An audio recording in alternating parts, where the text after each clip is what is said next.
Yo, vlog muna ulit tayo. Makapagbawas-bawas muna ng mga video. Ay puno na ang memory ho. At dahil kasali ang ating batuta sa Mr. and Miss Foundation Day ng Princeton, hindi enroll muna natin ulit ng modeling at dancing. Di ni Aray kay Ate Bay. Chismisan na naman ay. Madadali na naman ako na Ray. Naka-warm up pa lamang ay gutom na agad. Ay paano ito papayat na Ray? Sulong doon, pag-practice muna doon. Kaya naman naman gutom. Kayo ay sumali sa mga Ray, may iba't ang mga Ray. Glamorous Ray. Dinilang ho sa Walter May Takalikanto, Batangas. Glamorous by Chaos Creation. Yun ho ay sulong. Modeling and dancing workshop. Ika nga'y future Miss Universe ng Batangas. Malay mo naman, ano nga? Yan ang sinusukat mo diyan. Aling ka mahaba? Parang arilang, ingot. Ano kang gusto, inay? Ayaw mo na nang mag-practice. Sige, hindi na makdo. Parang aray, kutib na naman ang kutib. Tago pa eh. Ay mual kakawa, bilhin ng patulak. Kaya yan naman, may libre daw din eh. Ay naku nga, sa Round Cafe. Ay libre nga kami din eh. Ambassador sa mga anak namin eh. Ay Round Cafe Princess nung isang taon. Ay 1 year supply ng drinks ng mga aray. Kaya kung kayo sasali si Glamorous Tray at napili kayo ng mga aray, ay siya, libre na supply. Ay hindi nalugay sa supsupain. Sensya na ho, nadagit lang ng mga aray at salamat ho, panalo. Ay pagtapos ng practice eh, Jollibee, dalawang kanin na naman itong banaray. Ay kita nyo, Diyos ko puro day. Ano papayat at tayang aray. Siya, bigyang hilag nang walang ligalig. At dahil may screening bago makasali sa Miss Princeton, practice muna sa gabi ang coach say now, hindi ako.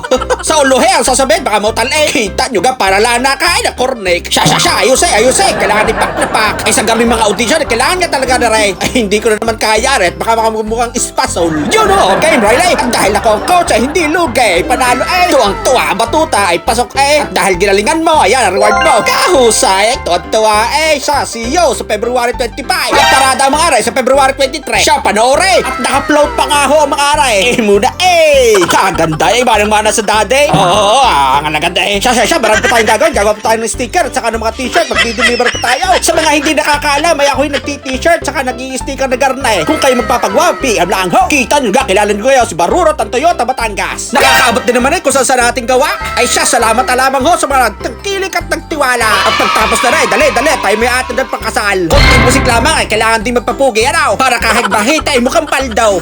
Yun o, siya, tama na yabangan. Ika nga'y maubos ang yaman, wag lang ang yabang. At dahil kasala, lalangan na mawawala ng regaluhan, magbibit-bit kahit ako rin. Let's go, saan kayo? Meron din palang garni din sa Santa Rita. Santa Rita baga o San Pascual na? Bahala na, basta may lamon na. Aray, ang maganda sa may isang event. Yung may malawak na parking, hindi ka na mai-stress kung saan hahanapin. At dahil dyan, 3-star ka sa akin. At arin na nga, nagkakaiyakan na pala. Ay, yung ka naman ang sabi, ay, huwag mo sasaktan ng anak ko ha. Kahit anong mangyari, basta buntisin mo lang na buntisin.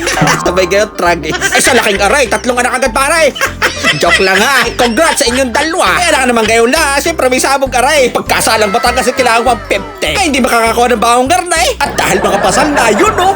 Patay ka sa akin. Ay kung hindi matalo ng pusa ang kanin na aray. Ika ngay makabaway-baway. Maisingit nga rin yung mga wedding ring, yung mga gintaw. Upo ay di na kayo pumunta sa puging aray. Di nila ang ho aray sa Alvin's Jewelry sa Bawan, Batangas. Di nila ang ho sa palengke. Ay kung gusto niya ng magandang dele, di nila kayo. Nung isang taon, tanda ko, nagbenta din ako. Nasa ko 5,000 per gramo. Nung isang taon lang yun ha. Eh ngayon ay nakaw, nagtaas na. Hindi kay kung 1,000 ay tinaas per gramo, ay di paldo na. Kaya ako kayo may mga sirang alahas, iaari pang mabenta. Partang malinaw pa. Kita nyo mga nakatunog lang na tumaas sa isugod eh. Dahil tropa, tendero-tendera, ay sinumahan ko na. Siyempre kung kaibigan ka, ay susuporta. Teka, lumayo na ang usapan, di kayo may kasalan. Pagtapos ng kasalan, siyempre may barikan. Sabi may chicks daw sa inuman. Ay pagdating ko yun ako nga, ano bang haba ng hair? Teka, tingnan nga mo ka. Oh, kaganda nga. Puhay, mayabaw. Hindi, joke lang. Tropa natin yan. Puta, babadali ako. Tasay, pare ka, uy.